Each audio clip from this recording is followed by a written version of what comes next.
Evening, everyone, and welcome to another Tuesday Night Live. And I'll hand you over to Pete, our host. How are you going, Peter? Good, mate. Thanks very much for that, and welcome everybody to the Crowcast for another Tuesday Night Live. Great to have you all along with us. And just when you thought that the footy season was over, of course, there is still plenty going on in the AFL and plenty going on with the Crows. So we'll keep going and cover all of the things that are happening in the off-season. Good evening to Nikki and Macca tonight. How you going, guys? Very Not good, too bad. Yeah, excellent, thanks. Great to have you along with us. And so without further ado, we'll get into the news that's happening around the AFL at the moment with Nikki's News.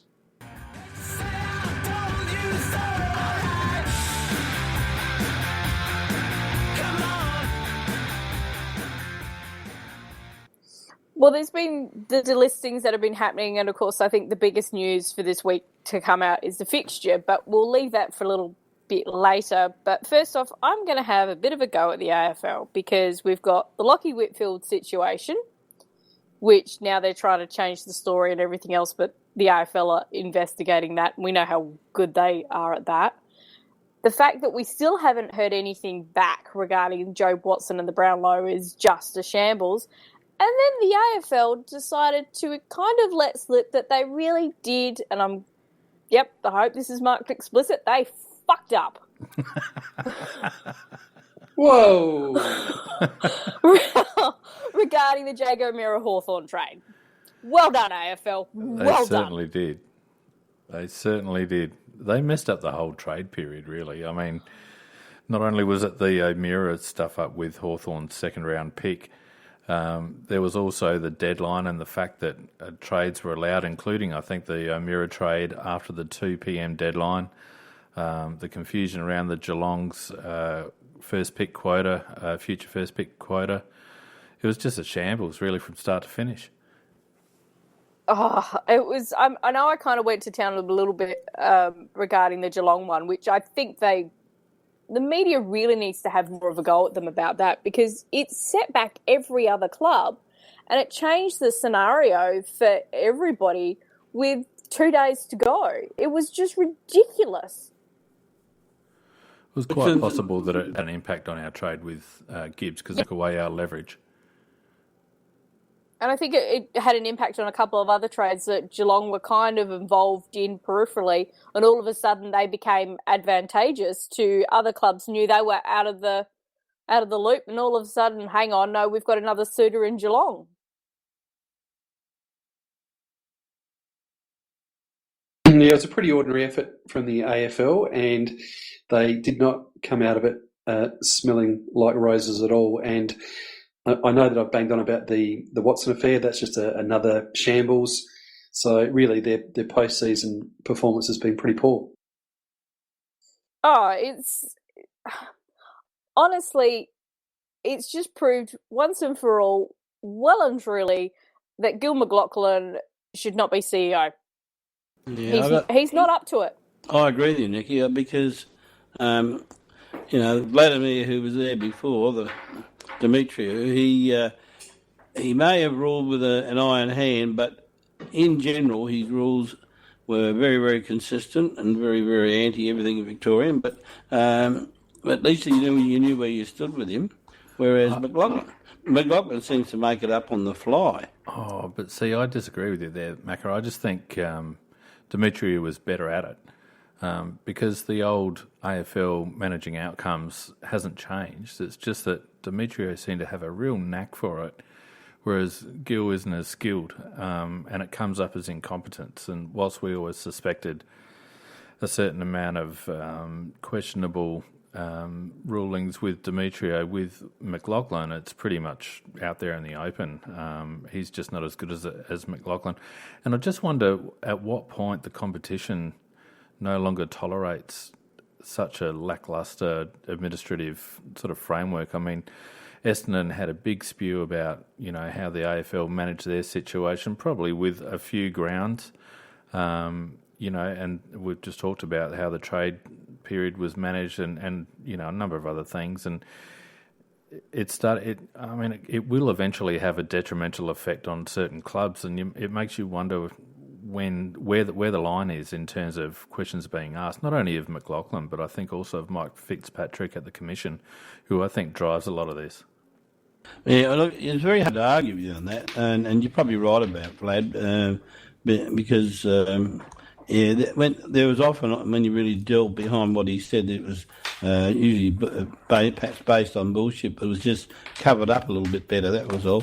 But coming back to McLaughlin again, the AFL is a business that's a multi-billion-dollar business, and to have a CEO that makes decisions which are inconsistent and made on the fly and don't seem to follow any regularity, it's just I really don't think it's good enough, and I don't think he's good enough. I might just give a welcome to a couple of the people that are messaging PJ Crow's American Crow and Corey Wade are messaging, and I reckon, Nikki, you've kind of influenced the messaging a bit there, because I'm just looking there, and it's carte blanche since you've just dropped the F-bomb before, and PJ's just gone to town on a couple of issues with dropping the F-bomb. So you've certainly got things moving there. Just on the news, and notice we've got American Crow there, and of course from Cleveland himself, and very, very big World Series going on at the moment with the Cubs getting themselves back to 2-3, and the Cleveland Indians set to try and clinch the title there. So American Crow, welcome. Good to have you on board, and I'm sure in the sporting craze town of Cleveland. Yeah, and the Cavs just having a lazy start too. They're going all right too. Oh no, the Spurs. The Spurs keep Golden State Warriors. No, just don't mention the Browns. The Browns were very brown last week. It was allowed. That was just funny. Sorry, American Crow, but oh my God, that was hilarious. They're the brown sheep of the family in Cleveland at the moment, that's for sure. When you're up, so I forget how many points they were up by, and then they just kind of got run over in the fourth. It was just, yep, that's what they do. They're up by enough. That's almost season gone for them too, isn't it, Cleveland? Oh yeah, PJ Crow's Spurs are 4-zip. So that sounds very much like the Richmond of the USA. Oh no, they're worse. Richmond actually give you some hope, really. and kind of make finals. Cleveland kind of don't get near it. I would say previously Seattle was closest to the Richmond in the NFL because they were very good at making the playoffs and then just completely ballsing it up. Yeah. But they finally figured out how to win. Yeah, they might get the finals occasionally, but don't forget they're not called Ninthman for nothing. I like that from Corey Wade. They were annoyed. I'm going to say annoyed people because getting Browns tickets in their Halloween bags last night. Obviously, they were the trick ones, not the treats. Come on, Pete, get us back on track. Yeah. I just wanted to just wander off there into a little bit of American sports. A lot of big things going on over there at the moment, so we shouldn't just ignore it. And Broncos going to see particularly how the World Series turns out as well. That's a big story. All right, sorry, getting back to AFL, Nikki, anything more you've got with us? Shall we move on perhaps to the Crows and the delistings and list management things that are going on? Yeah. Okay. Right.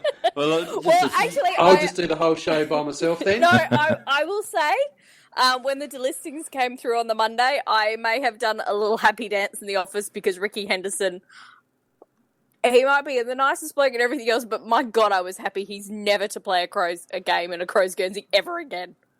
Actually, he is a very nice bloke. I spent an evening in his company down the Trots one night, but having said that, he has pissed me off so many times on the football field, when he hasn't gone in hard enough for the ball. And that's, I'm actually looking at his delisting as a message to the rest of the team that you might have been in the best players in the last game that you played in terms of your ability to get the ball and use it. And that was in the last game he played, which was, and then got dropped. The thing that's lacking in Ricky's game has always been aggression and physicality, and I'm taking it that this is a message to the team. If you haven't got it, you're out. Well, how's he going to go at Hawthorn? I mean, that's the word at the moment that Hawthorn are looking at him.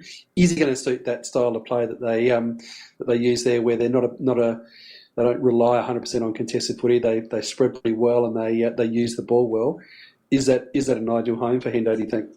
Yeah, hand in glove. Hand in glove. He's a Hawthorn man all the way through because they're not a physical, well, apart from Hodgie and a couple of the other boys. Yeah. But most of their side aren't very, very physical. And so I reckon he would fit into their game.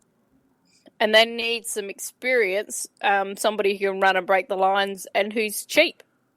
Well, he's basically a bargain basement to Isaac Smith, really, isn't he? Yeah. Yeah, exactly. That's exactly how I see it. I don't know whether they'll pick him up though. And it's interesting. He's not the only one that had a good last game before getting cut. Hambling off the way to do. That was a funny word you used then. Come on, Macca, keep it clean. We've had Nicky dirtying it up. I did not say it. Hambling from the Bullies got traded out after keeping Franklin quiet in the GF. So, interesting times in the AFL. You're always as good as your last game, but not so much now. Yeah, the other one that went was Mitch Grigg. And if you have a look at Mitch's, he's got amongst the people that ride on big footy, there's millions of times, Grigg should get a game, he should get a game. But when you have a look at it, he hasn't even paid a season's worth in his whole career with us, and really, he's very lucky to be on our list as long as he has been. He's not quick. That's his problem. And Lyons was just that little bit ahead of him. So when it was the Subvest, etc., Lyons was the first preference there ahead of him, and he only got in when we dropped Lyons back in order to rotate. Actually get him some decent game time. And then this year, he was okay in the SANFL. He's a good SANFL player. He probably should have had an awful lot more votes than the McGarry, but we've discussed that before. But he's... Yeah. He just doesn't have tricks. He's got a great leg. But if you're going to be an outside player, you've got to have some pace. And if you haven't got any pace, you've got to be able to get your own ball. And unfortunately, Griggy doesn't do either in that sense. So he's great with ball in hand. He's composed and he's got a good step and he kicks the ball well. But he just doesn't have a hurt factor, does he? He doesn't break a line and he doesn't get his own pill. So he doesn't really have a place in an AFL team. And I'd be very surprised, actually, if he gets picked up anywhere else. Now, just on...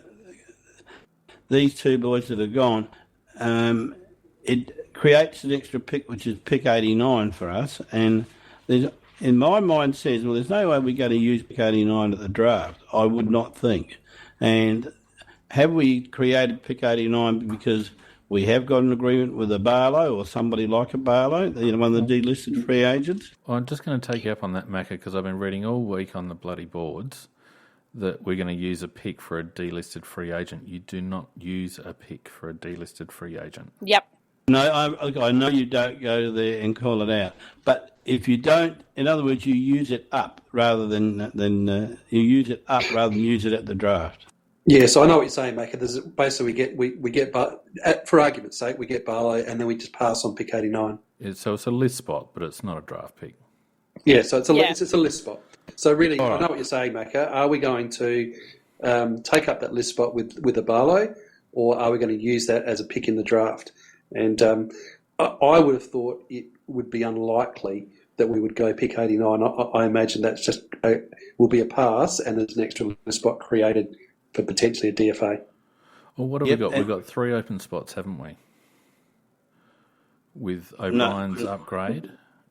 That gives us. We've got now 5 spots. Five. We've got 5 spots. At least Barlow makes it 4, which means that we're looking at using 4 picks. And if you consider that we may need to use 2 of those picks on Benjamin if we decide to, that only leaves 3 more picks. So we may well use 89.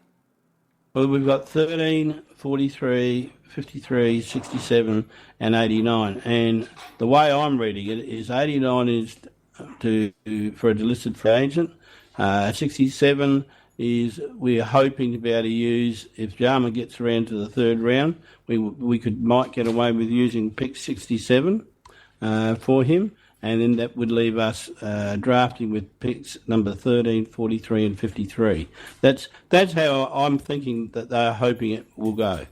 Yeah, I wouldn't mind betting, though, that we need 53 and a bit of 67, though, which doesn't matter because, as I said, Barlow isn't a pick. So, whether we need to use 5 picks for 4 players or 4 picks for 4 players, it doesn't really matter. Barlow cuts on the end of that. Yeah, I agree. Now, the other thing is I didn't expect anything to happen today because the one thing about Adelaide, when we make our announcements, we do like to have clear air when we make an announcement. So if I'm not saying we have got Barlow, but if we have got Barlow, we would certainly not do it in conjunction when the Melbourne Cup was on because that would take some glamour away from our announcement. So if it's possible that if we do have a Barlow, it could be tomorrow or it could be the day after, but I would expect it to be this week. Well, there's 4 rounds of delisted free agents windows. So I don't necessarily think it will be this week, Macca, to be honest with you, not unless they've already done the deal. But there's no real urgency in that sense. I would be disappointed with them if they haven't already done the deal because it's not. I mean, it's been some time that he's been delisted, and I would have hoped that Reid, that he doesn't seem to be able to do much else, could have got on a plane and talked to him. Doesn't mean he's signed. He might have some other offers. I'm sure there's some other interest. Oh, there would undoubtedly be other interest, but it's a question of.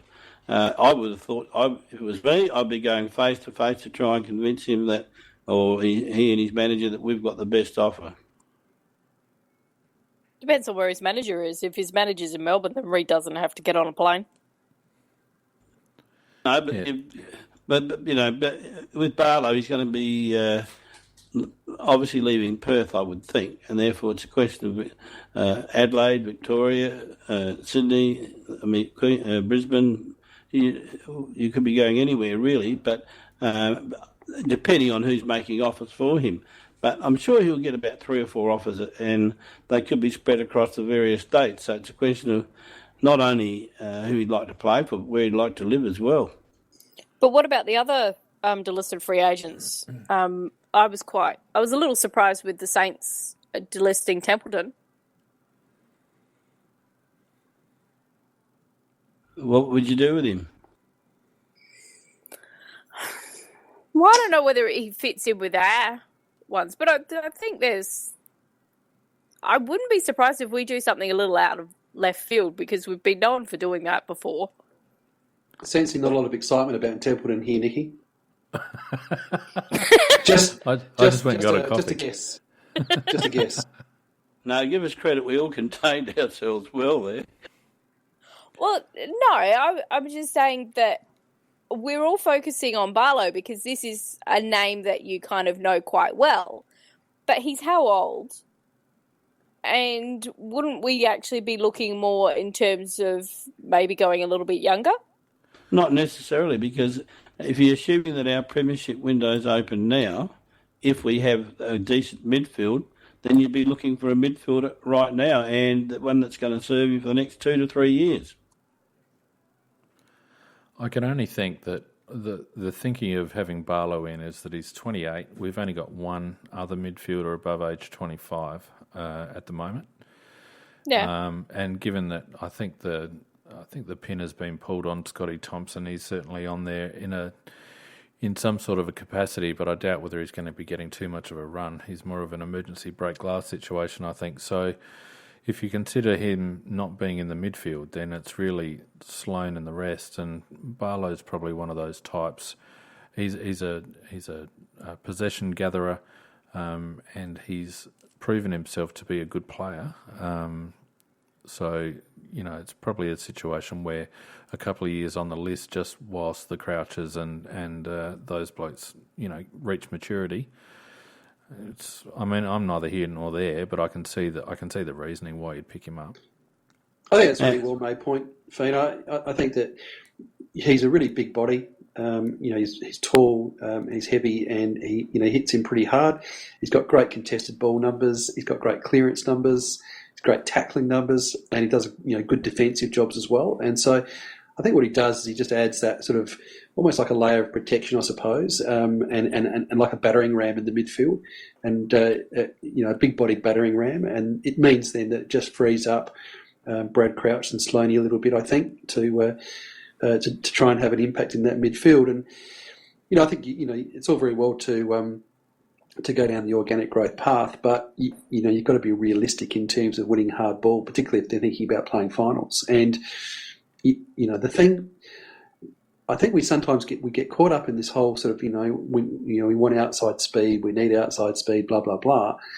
The reality is that in both those games against West Coast and Sydney, which were the real sort of landmark games, I think, where we just saw our underbelly exposed brutally, and the issue was that we just could not get hold of the football, and in particular against Sydney in that semi-final, in that first quarter, when they kicked 7 goals to 3 or whatever it was, we just couldn't get our possession numbers were ridiculously low.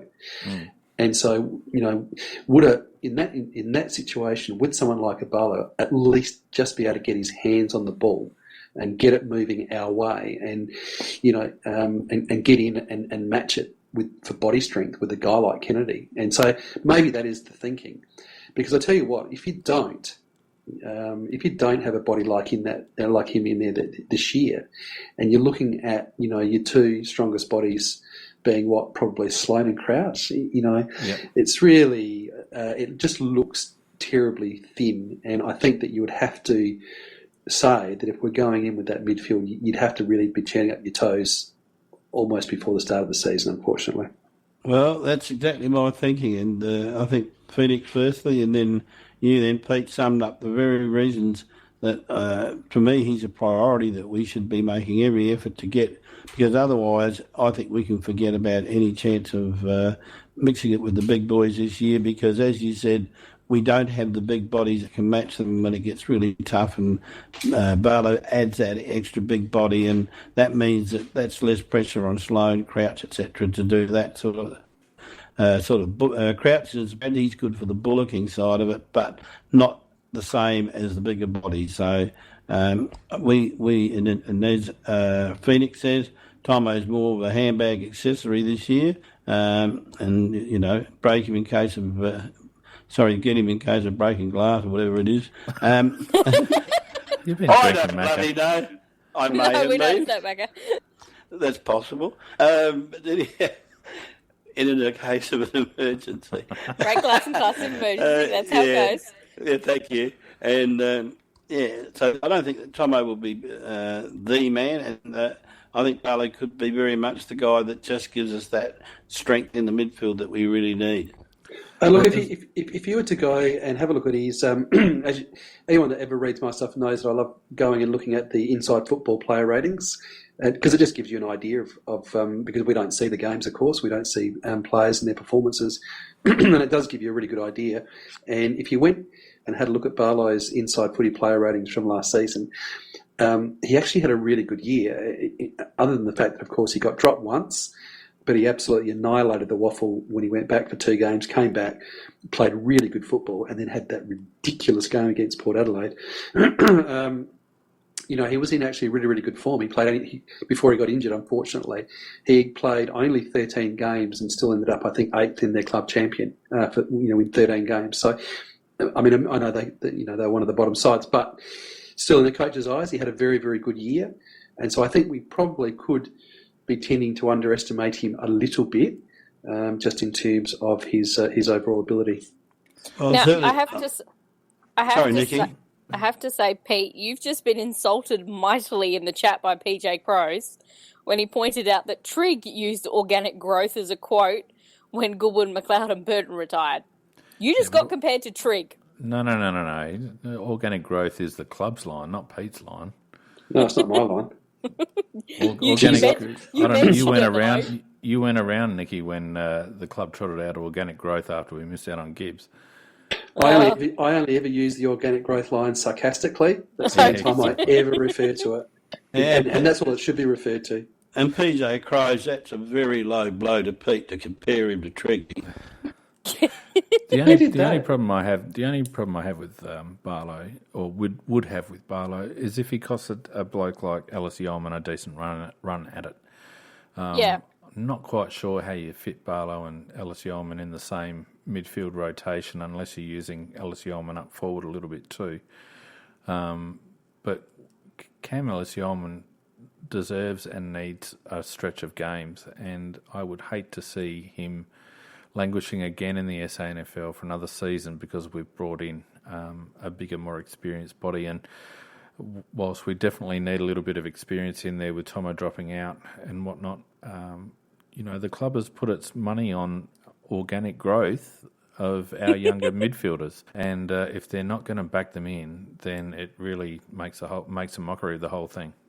Yeah, but don't forget, we are down line, so we are down one midfielder already, and Tomo's been told that he's not playing every week, so that's virtually two. So I think it works. And the other thing that, if you look at the Bulldogs, if you have a look at Sydney, these are good midfields, and these midfields are theirs. They don't have 4 or 5 players go through the midfield. They have 8, 9, 10 players go through the midfield. So they must be playing other positions apart from midfield. So as you were saying, Ellis Yeoman, he could well be on the half forward flank and going through the midfield. So we need to have more than 4, 5, 6 players going through the midfield. We have to increase that by another 2 to 3 players. Absolutely. The mix will be interesting. We've got Wig to fit in there. We've got Ellis Yeoman to fit in there.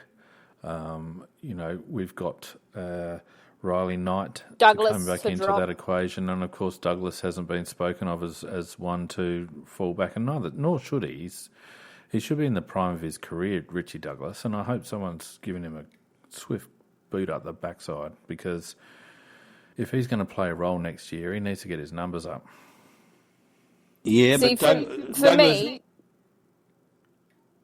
I was going to say, no, very quickly, that Thompson playing kept Douglas on the half-forward flank a little bit too much. No. Douglas got put on the half-forward flank because he wasn't producing in the midfield. He got his midfield rotation time reduced because essentially when Miller got dropped, Dougie dropped into that spot with a bit of midfield time. But it wasn't Tomo. Tomo and Dougie can play in the same midfield because they're not the same type of player, Macca. Tomo had nothing to do with it. It was just Douglas's bad form. Well, he said he got very little time in the midfield anyhow. Yeah, because he was playing like he was rubbish. crap. Knight, I reckon, is the one that'll push Douglas out. Who? And quite rightly. Riley Knight. Wouldn't it be Knight for McKay, surely? No, because we play Knight up forward. We like Knight up forward as well. No, we haven't got room in the first for Knight up forward unless it's a 5-minute burst. For Douglas? He'd have to play on the only. So if you take Douglas out, who goes? So Douglas is out of the team. Ellis Yeoman. Who comes in and plays that forward? Ellis Yeoman does. Yeah, well, that's what he played in his only 2 games last year, so that seems to be the one. No, Ellis Yeoman played midfield and then rotated through the forward half as well. So he didn't go to the bench. Cam Ellis Yeoman played about 5 minutes worth of midfield in that entire 2 games. He played largely that's more than as Douglas does. Yeah, and that's what I'm saying, that they will use that position to rotate Ellis Yeoman and probably a couple of others in a 3 or 4-way rotation between the midfield, half forward and the bench. What about Menzel? You don't think he's going to make it in there next year? Well, it's up for grabs, isn't it, Macca? Yeah, that's why I like that there's a few that we can throw in here. And we got Hampton coming in somewhere. Off the half-back and the wing. We hope. I've seen. I mean, I know that he was injured, but and I know that I've been pretty outspoken about those 3 recruits. But at the moment, and this one goes out to American Crow. But as he pointed to a few months ago, the old saying is, you are what your record says you are. And at the moment, all 3 of those players are what their record says they are. Who's that? Menzel, Hampton, and who else, Pete? Seedsman. Oh, I don't mind the seed. Injured. I think seeds. Yeah, no, but their record is what they say. What is what they say they are, and that is that they get a few games, they get injured, they're in, they're out. They never really establish themselves as permanent AFL players. I don't think you can blame Seedsman for his last injury. It was a corked buttock, and a pretty bad one. And he'd been playing okay and had established himself in the 22. So, whilst I agree with you on Menzel and Hampton, I think you're probably being a little bit. I think Seedsman's first 22 for us as it stands at the moment. I don't agree about Hampton either because he had this foot injury and it took most of the season to get him on the park and going. And I thought he played very well in the snaffle once he did start playing. But what we're forgetting with both those players, and Menzel's the same, is that have a look at their last 2 years. It's all the same. They get in, they play a bit of football, they get injured, and they go out, and then they end up playing reserves. And that's. Seedsman couldn't get his way back in, and it was the same when he was at Collingwood. He'd play a few games. He won the Anzac Medal. He was very, very good, but then he falls away or he gets injured. And the same with Hampton. Injuries, then plays reserves. Same as Menzel, injuries, plays reserves, and that was the basis upon which all three players came to us, and that was what we got last year. Well, Seedsman hasn't been dropped for form at all this year. It's been dropped on injury every time. And yeah, I know, and that's what I'm saying is that when he was at Collingwood, he played some very good football at Collingwood as well, but inevitably he was injured. And I'm not saying that he was dropped for poor form, mate. He was dropped when he lost his place through injury. Hampton was same, and Menzel was same. No, he lost his place in Collingwood because he piked on an incident on the football field, and Buckley was so pissed off he got dropped. Yeah, well, he lost a lot of football through injury as well. Yeah, that wasn't. If you recall how he got his cork buttock, Pete, what do you want him to do? Not go for that. I'm not saying that's his fault, but the reality is that he ends up injured, which is what he was when he was at Collingwood, and he doesn't. Even though he gets his, he comes back from his injury, he doesn't get back to first 22. He ends up languishing in the reserves. Well, no, he never did. Yeah, he played SNFL. Yeah, but he might have played one game for fitness and then straight back in. He didn't languish like. No, I think he had two. Yeah. But that was just getting him back up to fitness because he had the hamstring. No, so they gave him. He was playing in the reserves at the end of the year. He played in some of our finals. Yeah, because he'd had 6 games out with the corky. Like, you're not going to bring an underdone player back in for a final, Pete. Well, I think you've been harsh, mate, on him. I remain unconvinced on all three players. Well, if you look that's at fair enough. The numbers when he was playing for us, his tackle count was surprisingly high, and I felt he was a good foil for Brodie Smith on the other side, and he certainly contributed early to our rebounding game plan in that first quarter of the season. No arguments. I thought he played quite well. If he's pinging soft tissues, I can understand your point about durability. But if someone does a knee or a shoulder or gets a corky or whatever, that's an impact injury that you can't do anything about. It's as simple as that. Yeah, I agree with that. And look, Pete, I think you can say on circumstances it appears that way, but I think let's hold back judgment until next year when they've been through a full pre-season with Adelaide Football Club and come up injury-free next year. Let's see what they produce. And if they go down that path, then you might be proven right. But I don't think we could really support your argument or AC's argument until that situations happen. And PJ makes a good point on the chat too, that one of the values of having Seedsman there was that it actually freed Smith up a little bit. So it actually had a knock-on effect in terms of Smith's output as well. So, I agree with you on this one, Macca. I think the proof will be in the pudding, but I'm more confident about Seedsman than I am on Menzel and Hampton. Menzel is probably the most doubtful for mine. I think Hampton's got some tricks. But just needs a bit more composure. Menzel was the one that I know he's talented and all that, but I just don't see it. I just don't see him getting in on form. I reckon. I think Menzel is the most doubtful one, but Hampton's mine that I think that give the guy a full season without any injury, and you'll just see some very good football. Well, I certainly hope so, and I'm certainly, as I've always said, with those three players, always more than happy to be proved wrong. But at this stage, judgment very, very much reserved. Just looking back towards list management issues for a moment, one of the other stories that came out over the last few days was the club's nomination of Ben Jarman, son of former star Darren Jarman, of course, as a potential father-son draft pick. How do we all feel about that one? Can we add in nephew of Andrew and Tyson Edwards? Yeah, and son of whoever, and brother of, and nephew of, and all that kind of stuff. Put it all in there. Boyfriend of some girl, yeah. Well, you never know, Macca. A cousin of hopefully our next father son next year. Well, just on the one we really want to talk about. I'm absolutely delighted. As I thought, he would have had to wait for any indication of any club to wait and see what clubs got the ability to pick him up. So even if he really did want Hawthorn in the first place, we are his only choice, as it turns out, with Hawthorn's first pick being at 88. So, and now that he has picked us, or we've picked him, whichever way it goes, the papers are saying that, which is something that's contrary to what I've always read before, is that he is a Crow supporter. Do you guys? No, my understanding was not that's not the case.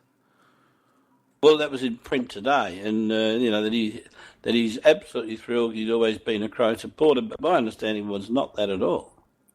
Macca, where was it in print? Oh, it could have been Rucci. I don't know. Yeah, if it was the Crapitizer, they've got no idea about anything. Look, my understanding is up until the week before the state combine, Ben was undecided and was toying with the idea of not nominating at all and just going into the draft because there had been some interest from other players. He and the family consider that he's likely to go in the third or fourth round, but he was quite non-committal at that stage. So you can only assume that the decision to nominate Adelaide was following some discussions post-state combine.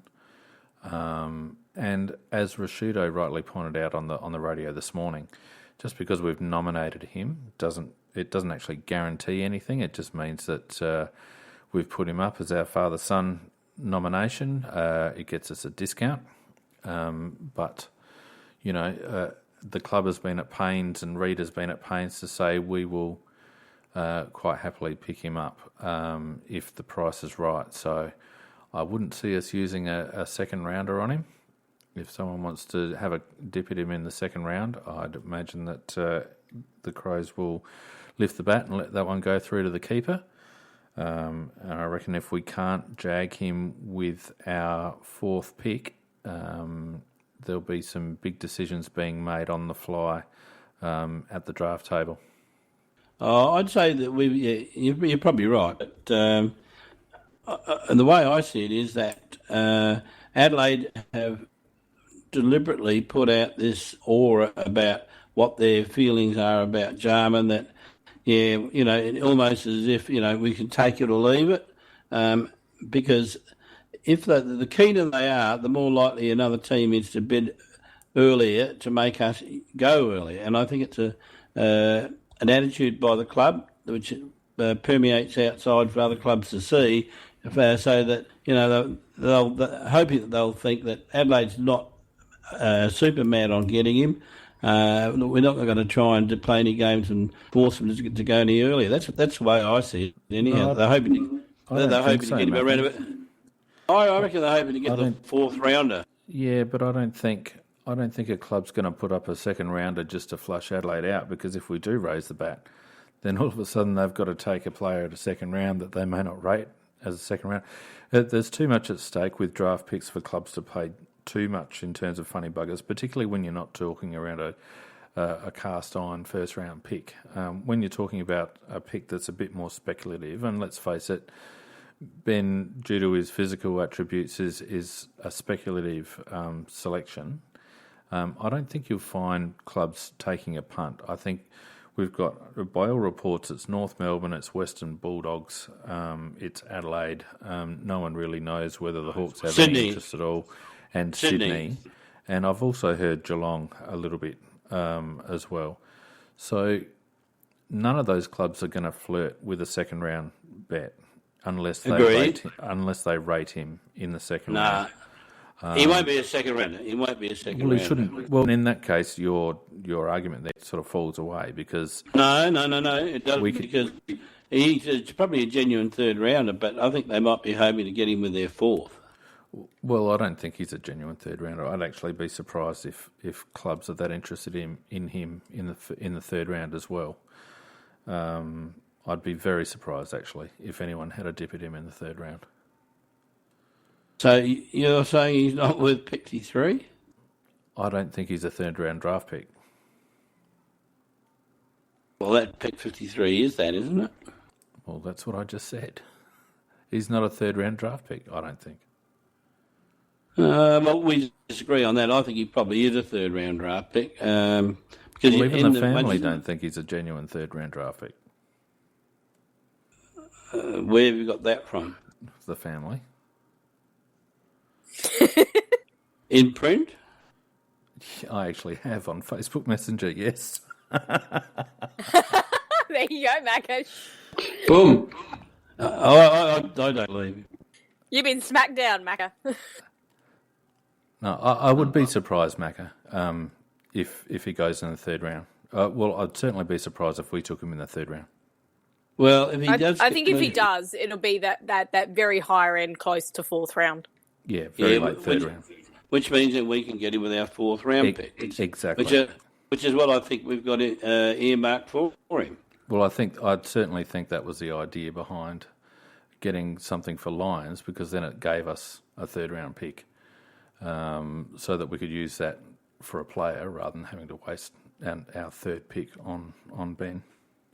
Yeah, I agree. I think we agree with the what our motives are. I think the only thing is where you rate him is the only thing where we disagree. Just chatting about Ben Jarman, has anybody, and I haven't, so I'm just curious, has anybody had a look at footage, or can anybody perhaps just expand a little bit on the style of player he is, and I know that you're saying he's rated as not quite a third round pick, but I know that he's only a relatively shortish player, but can you tell us a little bit more about him? I reckon the bloke that you'd compare him to would be Jason Paul-Pleasure. Very skillful, very clean, good in close. Yeah, good little mark. Yep. Plays taller than 176. Doesn't have a huge amount of pace. Porp's never had a huge amount of pace, but is certainly good in close, has good composure, and is very skillful. So you're not looking at a Caleb Daniel who's a dynamic small player. I think you're looking at I think Ports was 178 from memory. I think you're looking at a similar player to Ports when Ports was really on song, not struggling with his shoulders. Able to take the ball well below his knees, able to dish off really cleanly, and great by foot. Yeah, I reckon that's a good description of him. Yeah, he's similar. Definitely Jarman-esque, isn't he, in terms of his skills?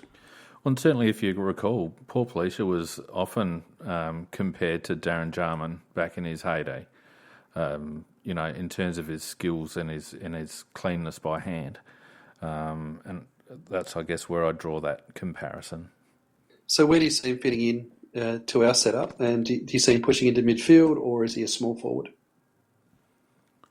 Personally, I think he's a small forward to start off with. It'll be interesting to see how a couple of years in the system in terms of training, how that impacts on him in terms of his movement. If he bulks up too much, I think he's going to get really slow. But if he works on his agility and remains as lean as he can, then you might find a couple of years in the NFL system he might gain a yard.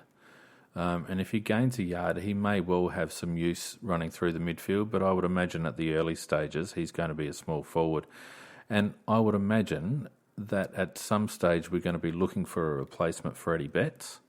And I could see someone like Ben Jarman slipping into a forward pocket role. He's certainly not as dynamic as Eddie, but he has a skill set that will see him be quite effective up forward as a small forward. For once we agree, Felix. I agree exactly with what you said. So what do you think his chances are of actually making it? Good. I think his chances are good. Long term, they're good. I would probably go 40-60, Pete, if I'm to be completely honest. I'd go 60-40. Well, we couldn't possibly have you two agreeing, so... How would you rate him if his name wasn't Jarman, Macca? In all honesty, how would you rate him if his name wasn't Jarman? Well, I'm rating him 60-40 on what I see. Okay. No, that's a fair call. All right, that's Ben Jarman. Perhaps we'll move along, and of course, as we get towards the back end of the show, what we usually do is have a little bit of a look at some of the clowns from the week as they form a queue to get the cock-wombling numbnut of the week award.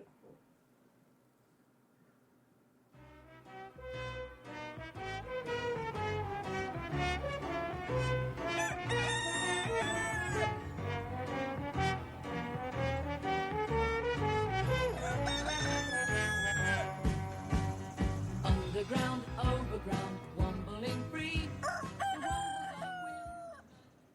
Nikki. Well, I've kind of really only got 3 nominations, but it's the same one overall for all of them. As I mentioned at the start, it's the AFL for those 3 stuff-ups that they still aren't sorting out. But I think primarily is the one of them coming out admitting how much they stuffed up regarding the O'Meara and the Hawthorn trade. And they're just like, oh, we've looked at it and we'll kind of let it slide, even though it was kind of wrong and that was our fault, but my bad. How that all arose was the fact that they allowed paperwork to be lodged after 2 p.m. So yeah. The whole 2 p.m. deadline is supposed to be ratified, signed off, approved paperwork done and dusted by 2 p.m. And the fact that they got an in principle in by, I think it was about 2:05 in the end, and the fact that it wasn't, as far as I'm aware, it wasn't actually ratified by the AFL when it was announced as having been accepted. That's the problem. And again, it's this whole outcome situation that the AFL continually try and do. They should have cut Hawthorn off at the knees. Sorry, 2 p.m, too late. Jaggy is staying at the Suns. Yeah, and I bet they would have. I bet they would have if it had been us. And as they said in the advertise, it said free kick Hawthorn. Well, it was free pick Hawthorn. Free pick Hawthorn. PJ Crows has actually got quite a nice little nomination as whoever was Carlton's list manager in 2013. Not one draftee, rookie, or traded player remains.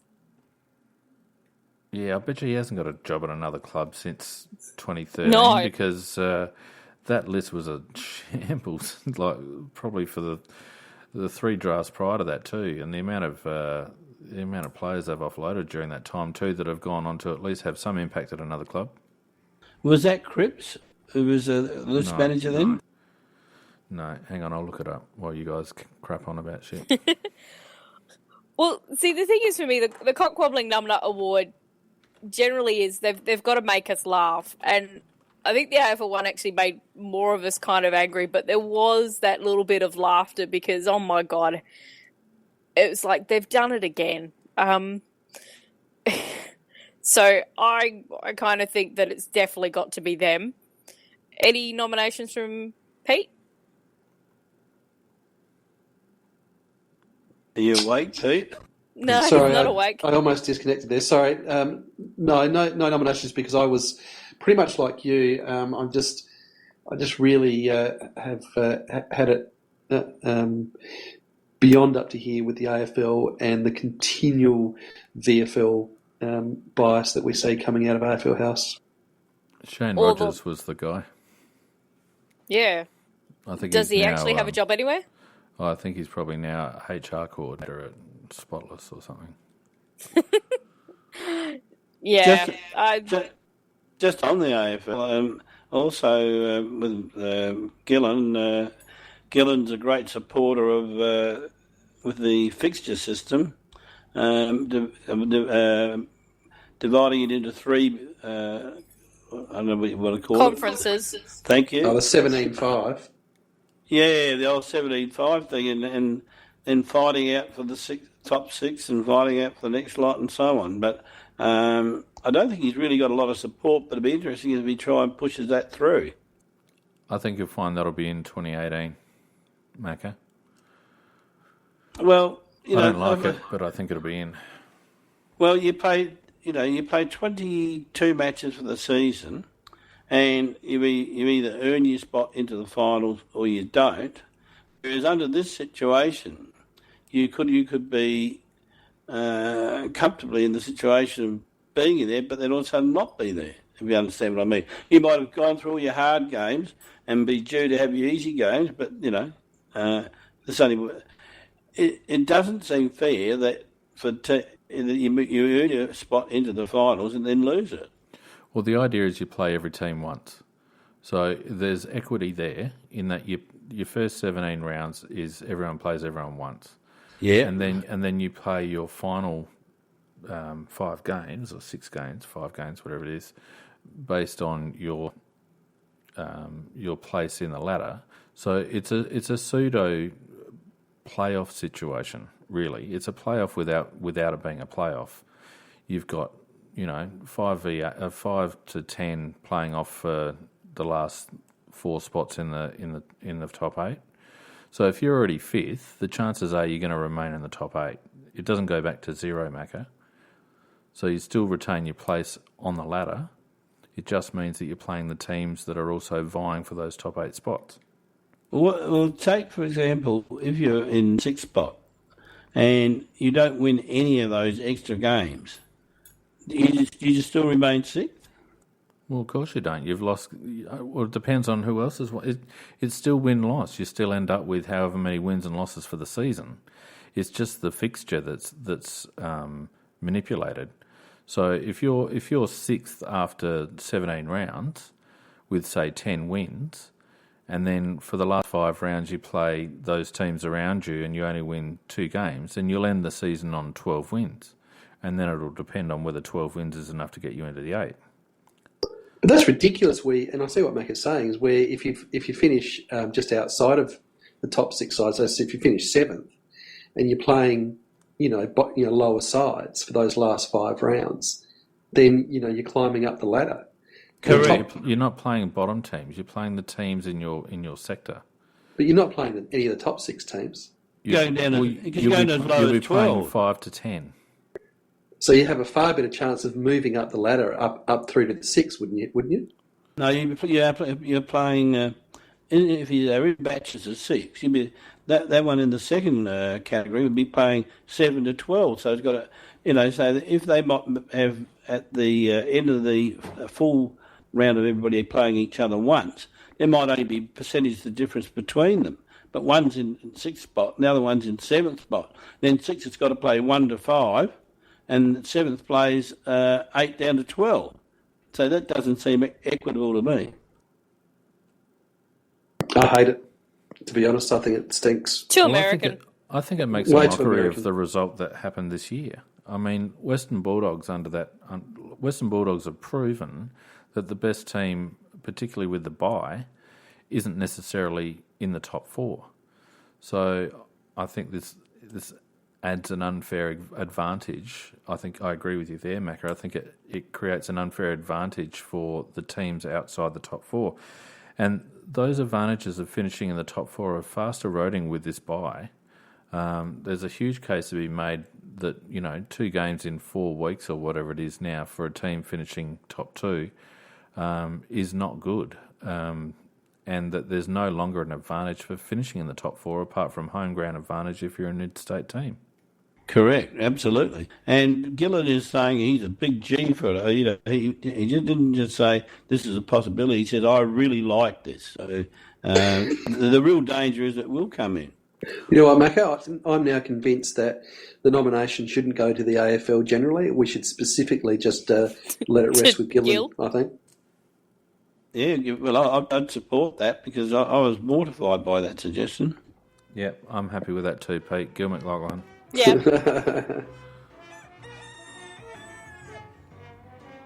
There we go. All right. Well, so, I Vicky. have to say that part of that, of why this made me so angry, was it came after we got the fixture, and we did quite nicely in the fixture. We have done Yeah, I really was going well. to say we could spend the last 5 minutes just having a quick look at the fixture, and I think it ended up pretty good. I think we ended up, commercially pretty well out of it, and also just in terms of playing, it didn't seem too bad either. Well, the thing I liked about it was that instead of the favouritism to the local boys, Richmond and Essendon, irrespective of whether they get their ass kicked every week, at least the fact that we play attractive football has been recognised. The fact that we averaged over 100 points per game and the style of football that we play is attractive to watch, whether we win or lose. So what about the situation that sees, I think, all bar one of our Friday night matches being home games next season? Sorry, what was the point of that, Phoenix? Well, the point is that because I think 4 of the 5 Friday night games that we've got next year are home games. Yep. And given that a large proportion of our membership is regional, wouldn't it have been better to give us home games in Melbourne, Friday night games in Melbourne?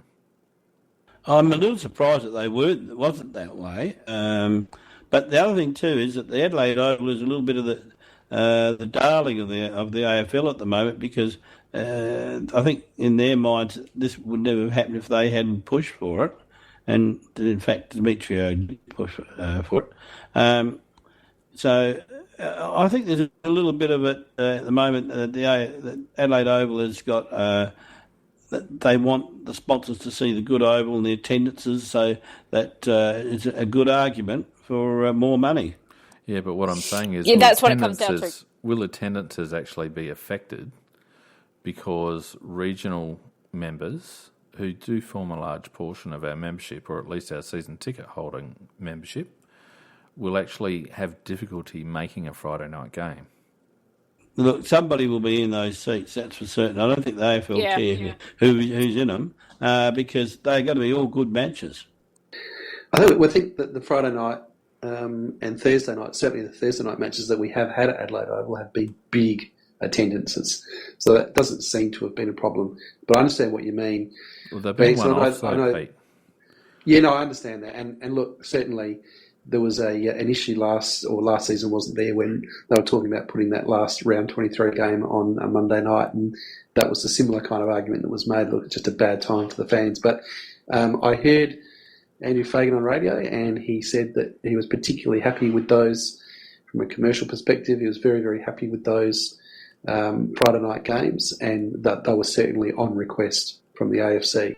So they must feel that there is that there isn't too much of an impost on the supporters. Otherwise, they might have not put in those requests. Well, I think that's a bit cynical by the club, because I think you'd find that if I'm Joe Blogg on the farm up north, and I've got my regular season ticket, and all of a sudden a third of my games are on a Friday or a Thursday night that I can't attend, I'm probably not going to renew my season ticket. And if the club predict that to be the case, then the club are basically saying, "Oh, well, stuff it. We've got 20,000 on our waiting list, so who cares, Joe Blogg?" Yep. And I think that's a little cynical by the club. No, because Phoenix clubs only survive now on sponsorship dollars. That's where we get a lot of our money coming in. It's not so much the season ticket holders bringing that money in. It's the sponsorship money that's coming in. And it's the sponsorship money that's coming in because people are watching your games on TV. Now, if you have stadiums that are consistently not filled on a Friday night because you've got shit teams in Melbourne playing, or even if you've got us playing, we still don't get the big crowds at an MCG on a Friday night. We get the big crowds here. Sponsors are going, and this is where the AFL's coming in, and Channel 7, it would have to be at Adelaide because you've got a full house to view. Yep. It's the look of it. And we do have that waiting list. And I don't agree. as much as I feel for them, I don't disagree with too that, bad. Nikki. Well, it's easy to say too bad, but the reason we are in such a strong position is because we have been so well supported for such a long period of time by regional supporters. So it's one thing to say, well, too bad, guys, but these are the people that have actually got you or helped you get to the position of strength that we currently enjoy. And, you know, I don't understand the plight of regional supporters because I don't live in the country and I never have. But I have listened and heard a lot of people that do live in the country that are quite disappointed by the fact that there's going to be a good portion of their membership next year, and the membership's going up every season, so it's not cheap. Yeah, Those members aren't going to be able to attend a third of the matches, and whilst they might tolerate that for one season, they probably financially can't tolerate it for more than that. So I wonder whether the club would have made the same decision had we not had 20,000 sitting on the waiting list. And if the answer to that is no, they wouldn't have made that decision or that request through the AFL, then you can only call it cynical. And to me... But isn't... Sorry. There's somebody else you're missing as part of this discussion as well, those with young kids. And we have a lot of families. But doesn't every club have regional supporters? And every club wants to get hold of Friday night football. Every club wants Friday night football. Yeah, Pete, you are right. That is the pinnacle, and for whatever reason, they desperately clamour over Friday night football. And surely we're not the only club that's got regional supporters. Well, no, I don't disagree with you, Pete, but I think a lot of those clubs that are clamouring for Friday night aren't clamouring because of the massive crowds they're going to get. They're clamouring because of the TV exposure. A club like Western Bulldogs, they would have minimal regional membership in terms of attendances, but the exposure that they get on a Friday night is something that 5 years ago they could only dream of. So, you know, clubs like Collingwood and Adelaide and West Coast and the big attendance clubs, they can get away with it because, you know, if Joe Bloggs in the country doesn't want his membership anymore, we've got someone waiting on the list who can. And the people that don't have those attendance waiting lists are clubs that don't care anyway because they want the TV exposure. So I can understand. I've just heard enough feedback from regional supporters and seen enough bandied around to understand the plight. And given that we've always been a club that has been heavily supported by Riverland people and, you know, people on the Eyre Peninsula, I can understand their point of view, is I guess what I'm saying. Yeah, no, absolutely. I can't argue with that, mate. I think that's correct. I can certainly understand that it's probably more difficult, and it's surprising in the sense that they went into bat for those people in round 23 last year because a Monday night, you know, is for them is as bad as a Friday night. But anyway, I guess that's the commercial reality. All right, that probably gets us to close to full time.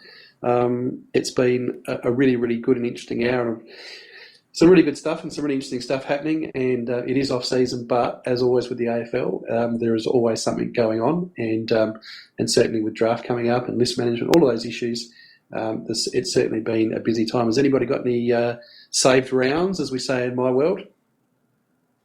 No. Nah. No. Well, there we go. That is classic.